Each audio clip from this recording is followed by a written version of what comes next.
I, like many players, have always been insanely creative but absolutely horrendous in real games. No matter how much I grow my mechanics, it just doesn't seem to translate when it actually matters. So I started asking myself, is there a way to convert creative skill into consistent tournament placements? To find out, I've gathered the best tips and tricks for converting creative skill into real game success and built a 6-hour practice routine to put them to the test. The goal? Speedrun my way to securing a top 10 finish in a solo tournament, with just 6 hours to prepare. Now, there's one big adjustment I need to make when transitioning from creative to in-game: the delay. In creative, I'm lucky enough to get 0 ping on most maps, but when it comes to real games, that number jumps closer to 30, and the added delay can make a huge difference. There are plenty of ways to practice on higher ping, from using VPNs to playing on other regions, but one thing I realised about Europe is that some creative servers are absolutely horrendous. Normally, I'd avoid these servers like the plague, but today I can use them to my advantage. I'm kicking off this practice routine by warming up on delays similar to what I get in real games. This way I can start building a playstyle that works consistently in game without constantly messing up because of the delay. Practicing in creative can be incredibly valuable, but it all comes down to how you practice. Some of the best maps for simulating in-game situations are realistic maps. To start this section of the routine, I jumped into speed realistic 1v1s. This map is perfect for adjusting to different playstyles if you play each round correctly. For example, I made myself switch between defensive and aggressive playstyles every round. This way I got to practice a variety of fighting scenarios, from playing passive to going full W key when necessary. I also focused on ending fights as quickly and as cleanly as possible while keeping as much loot as I could. This helps simulate the pressure of preparing for a potential third party, which is something you'll constantly face in tournaments. Next, I moved on to 1v2 clutch realistics. This map is great for practicing those chaotic situations where you're forced to fight off 2 players at once. It's a perfect simulation of the chaos you face when third parties roll in during actual games. There's a lot you can practice in creative, but there are some things you simply can't, and those are the things that you need to learn in game. For today's tournament, the most important of these was finding a drop spot and planning a loot route. As someone who hasn't played a single tournament since July last year and doesn't even have the entire map unlocked, I had no idea where to land. So, with very little thought, I stole a drop spot from a Destiny Jesus video and got to work planning how each game would play out. I decided to start by landing at this beach on the north side of the map, taking advantage of the 100 plus shield worth of barrels to save on meds. From there, I'd rotate to this shrine, hoping to grab a water boon for an extra advantage each game. After that, I'd either third party flooded frogs or rotate straight to zone, depending on how things played out. To practice this plan, I loaded into a bunch of pub games to focus on perfecting my drops and looting this POI as quickly as possible. But creative players often forget one key thing: reviewing their games. We're used to thinking that every problem is just a mistake we made in a fight, but in real games, that mistake could have happened 10 minutes earlier. While reviewing my games, I noticed a couple of big problems. My looting was way too slow, and since the drop rarely pulled zone, I kept burning through my movement early to avoid the storm. I was taking way too long to finish fights, which meant I was wasting my mats and constantly getting third-partied. Although I fixed most of these issues and felt like I was playing well, I couldn't get overconfident. These were just public matches, and tournaments were a completely different beast. This brings me on to something that most YouTubers love to talk about: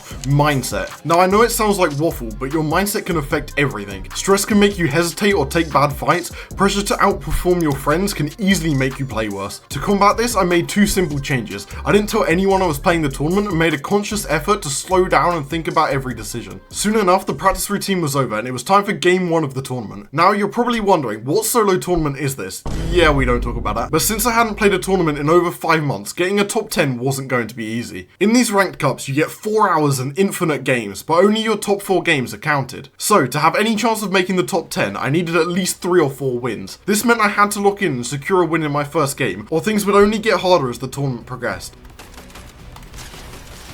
Did he give up?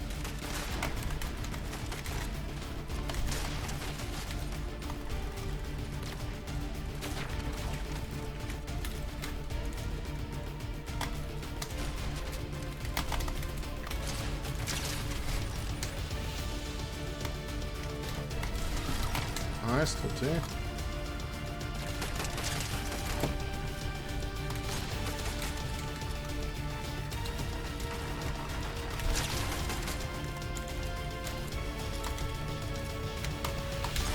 Nice, let's go. After clutching a 7-kill win in game 1, I was already sitting comfortably within the top 100, but with my goal of a top 10 finish, there was no time to celebrate. Consistency was key and game 2 was going to be crucial. I ended up fighting a very skilled player off spawn. He gave up. He gave up. However, after going for a bad refresh, I ended up dying in 13th with just 1 kill. That misstep dropped me out of the top 100, meaning game 3 had to be huge. Why are we taking that?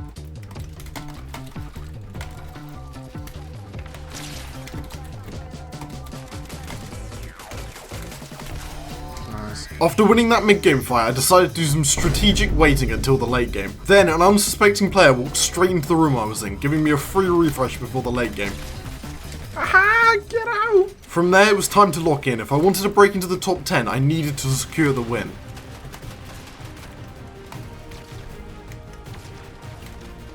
Oh. I took full damage as well.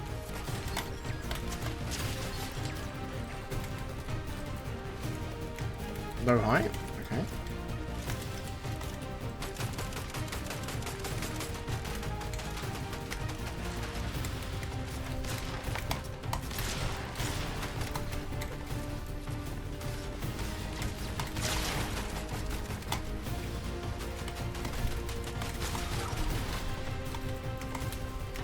I have so many mats.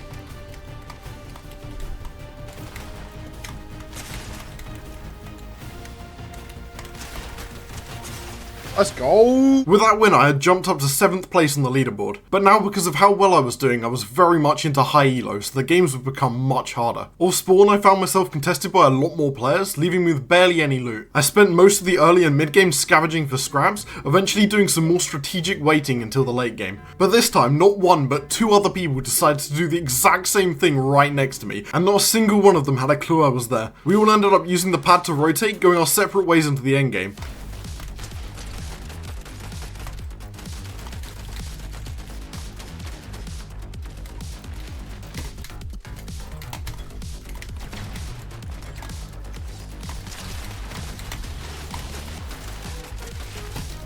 Nice. Friendly siphon mats. I have 3 builds.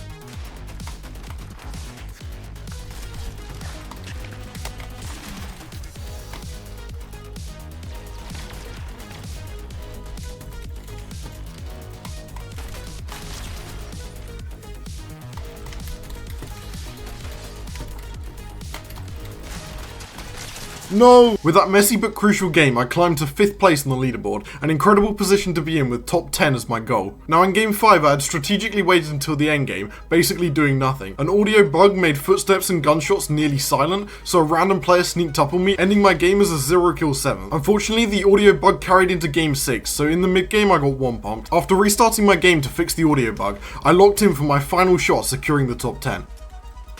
Oh, what the hell?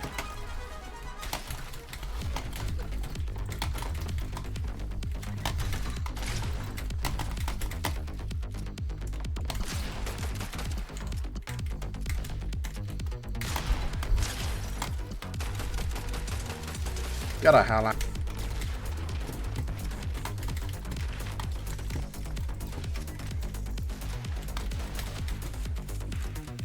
I need a refresh badly.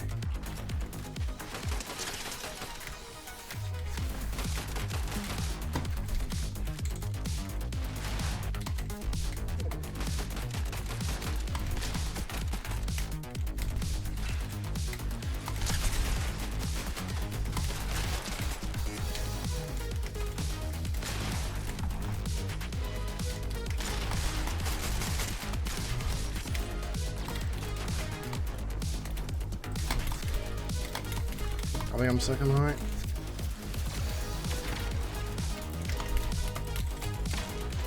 Alright, we have blue nuts. Gotta look for something here.